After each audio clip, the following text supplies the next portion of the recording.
If you are experiencing mapped drives that keep disconnecting unexpectedly in Windows 11, there are a few effective solutions. First, it is crucial to ensure you have a stable internet connection. To test this, open a web browser, navigate to fast.com, and press Enter. Observe the internet connection speed displayed on the site to confirm it is performing as expected. Another important step is to ensure your Windows operating system is up to date. To do this, right-click on the Start button and select Settings from the menu that appears.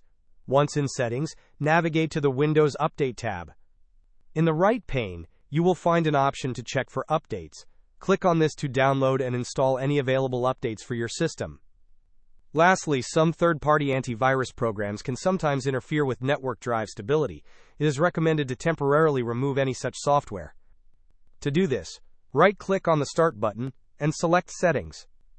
Then, go to the Apps tab. In the right pane, select Installed Apps. If you locate any third-party antivirus software in the list, click on the three dots next to it and choose to uninstall the application. Hope this was helpful. Don't forget to like and subscribe if you enjoyed.